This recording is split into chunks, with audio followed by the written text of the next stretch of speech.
All right, everyone. Thanks for joining me today. I am your man, CJ. Okay, so this is the second part of my trip to Ghana.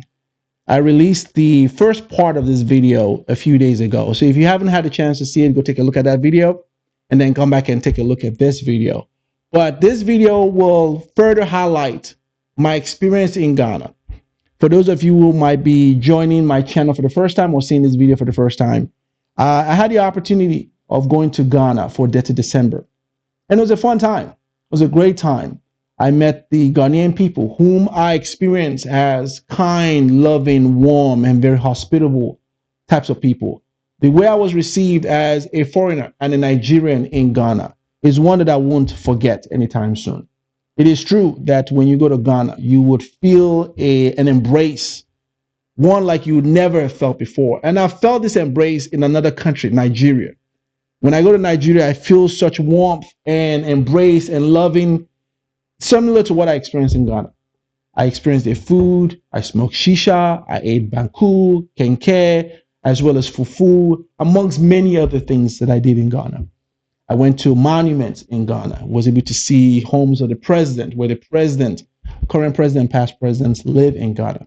I also had the opportunity to really wear their clothes and also understand some of the words they use when they say certain things like chale, what that meant. And Ghanaians spared no expense in terms of really showing me around and helping me to really learn their culture. I also had the opportunity to go to the heart of Ghana, Osu, where I met a few African Americans who are living in Ghana. Had the opportunity to really interact with our brothers and sisters who are African Americans in Ghana, to learn of how they're surviving and settling in the country. And they were all positive things. The African Americans that I met sat with me and told me they would never, never again go back to the United States, and Ghana is their home. And they were very in love with that country. I can see why. I can see why. I also saw the Ghanaians interact with their music, enjoy their music. We went to the Manifest concert, an artist who was also partnered with Bonner Boy in the past, had the opportunity to really see Ghanaians jive with their music. They really love their music. They appreciate Afrobeat. When Afrobeat came on, they went crazy for Afrobeat. So they love our music over there. But to see them really enjoy their own music and jive to their own music was a sight to see. But one thing I'll tell you is that Ghanaians are party animals. Ghanaians party like there's no tomorrow. She said my lifestyle is not nice, but my body so good they make a blood twice. Yeah, you don't grind, you don't like money, spend money.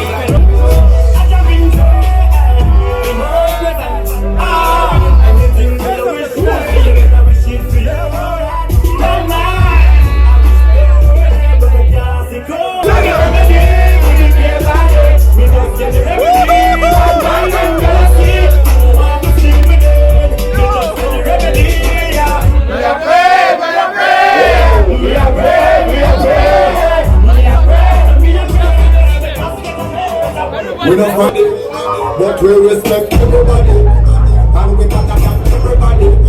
So we will run back anybody. No boy no mother now, no boy no mother now. Let man me God and say, run the mother and some say. On the mother long talking. Something, and the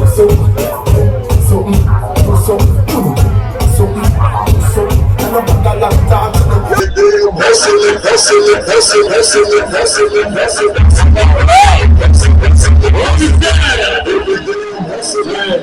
One song only. Yeah, sure.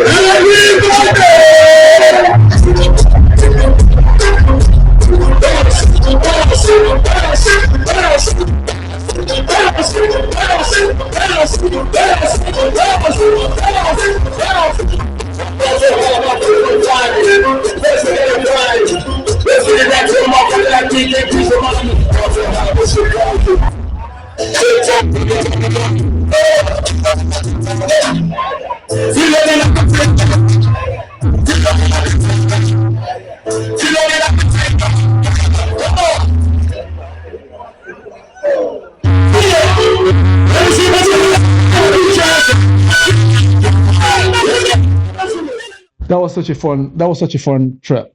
It was such a surreal experience, and one that I won't soon forget. And so again, thank you to the Ghanaian people for being hospitable. Thank you for welcoming me into your country. Now I want to get to this other part of the video, which I said initially was the highlight for me. The highlight for me in this whole trip was between myself, Kwame, and the police officers in Ghana. It was an incident that occurred on one night when we were going to an event in Ghana. We were driving, trying to find this place, and Kwame decided to take a turn into a one-way street. One-way street which we were going opposite of traffic. And so we were in the wrong. A police officer at the end of the road waited for us to stop. We didn't see it. I didn't see it. He didn't see it. Police officer jumped in front of his car and said, "Did you not see me tell you, waved and tell you to stop?" Kwame said, "I didn't see you. If I'd seen you, we would have stopped." Police officer did not believe him. Thought we were trying to pull a fast one. Now, I will say we were wrong. We were in a one-way path. We shouldn't have taken that way, right? So we were wrong. However, Kwame and the police officer got into it. They went back and forth. I'm sitting in the passenger seat, right? And I'm looking at this whole thing play out. And I'm observing this whole thing because I've never seen in my life ever a civilian get into that kind of altercation with a police officer and he's not immediately dragged out and beaten with nightsticks. I've never seen that ever before. So I'm seeing this whole thing play out. And it went on for about 2-3 minutes where Kwame, who is a senior officer, felt disrespected by a corporal who should have had a better tone, according to Kwame, should have had a better tone in the way he expressed to him what he was trying to express. Kwame admitted that he was wrong. We both admitted that. But he felt that the police officer who was junior to him, who obviously recognized that he's an officer because he can see his beret in the car, challenged him in ways. And you can see this banter going back and forth. It was in that process that an officer showed up, a more senior officer showed up. And I got to tell you, this other part of this story is one that really, to me, was an eye-opener. He showed up, and the corporal moves aside. So the senior officer showed up to try to calm Kwame. Kwame was really heated. And the police officer talked to him like a human being. I watched this officer calm the situation, diffuse the situation, interact with him, gave him the type of privilege and respect that we often see police officers in the United States give the white people. I'm watching this whole thing. He was very patient. He was very, very calm. His tone wasn't hostile. His tone was very friendly. He tried to calm Kwame down and explain to him what had occurred. He talked to him and both of us like human beings. That was a sight to see.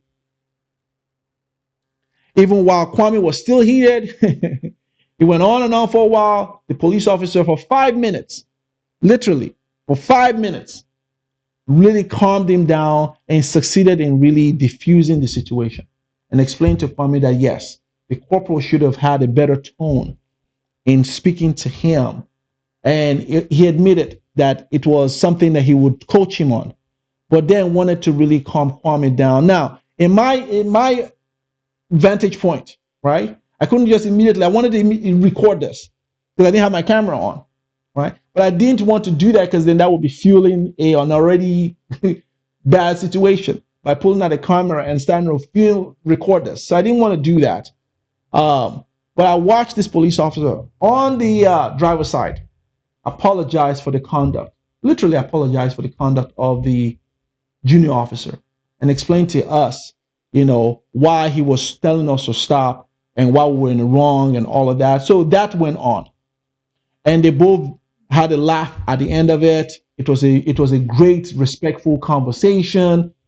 He recognized Kwame as a senior officer. I think he did because he saw his beret. So he could have just exchanged. Maybe that exchange happened as a result of him from one officer to another officer. I don't know, right? It could have also been that. But then when we left, I told Kwame, I said, listen, you see what just happened? That could not happen in the United States.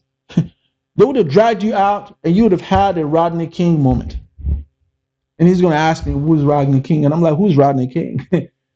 I told him that they would not have respected you as an officer. They wouldn't care your ranking in the military. They would not care. That we have seen officers who were sergeants beaten by a police officer, a mere ticket police officer, pepper sprayed, disrespected. They wouldn't have cared because your color of the skin says, I don't care about who you are. He had this look on his face. Really? They do that to you guys back home? I said, why do you think African Americans are coming here? Why do you think when you guys made the call, right, that a lot of African Americans and a lot of people were swamped to Ghana? Why do you think? You think it's because they don't like their country? I was educating him. Do you think it's because they like their country? They don't like the injustice, the maltreatment that they face and we all face at the hands of the system. I said that situation would have ended badly for you. You would have had yourself beaten so badly. Worse, they would have killed you, right? And then the whole city would have burned in your name. And you would have been another statistics, right? Killed at the hands of police officer. But that certainly would have gone bad for you. So big ups to the Ghanaian police officers. Big ups. That was everything to me. It stayed in that whole incident stayed in my spirit for the rest of the trip. I could not forget it.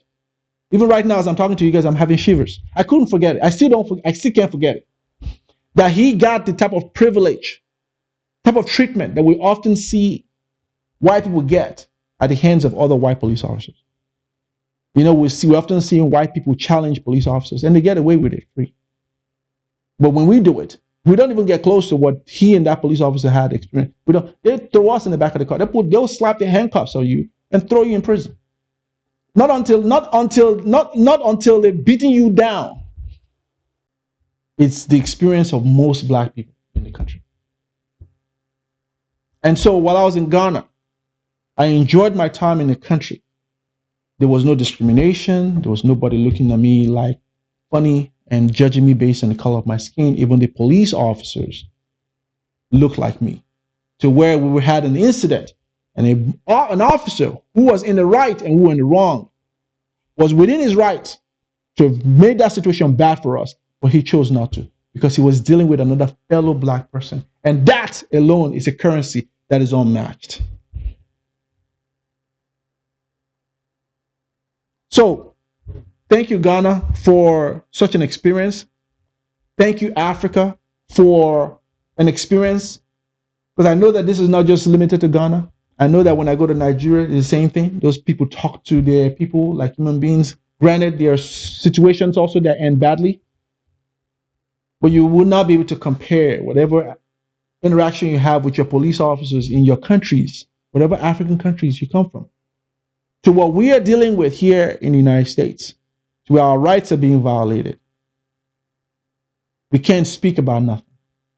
In many cases, once our rights are being violated, most of us who can afford lawyers go violated. And a few of us will have to pay money, right? To go pay money to get a lawyer, right? To then prove that our rights were violated. This is the stuff that we go through. We don't care. And to experience that in Africa, it was such that I was envious that I wasn't living in that country permanently. And I look forward to living in Africa one day, permanently, to where I don't have to be afraid of the system who sworn to protect me under the Constitution. So thank you again for watching this video. Please like the video, share the content, subscribe to the channel, and I'll see you all. Nu vill jag kunna ge tillbaka allt jag inte kunna ge förut. Det finns ingen annan där som kan stå här by my side, oh why. Sättet du rör på det får mig att dö för dig baby. För de här yardis, de vill ju bara dra ner oss. Men du är fett och vanlig. Och det jag lägger all min tid och jag vill ha dig. Du får mig känna safety. Jag kan nog leda baby. Och jag kommer aldrig ändra mig.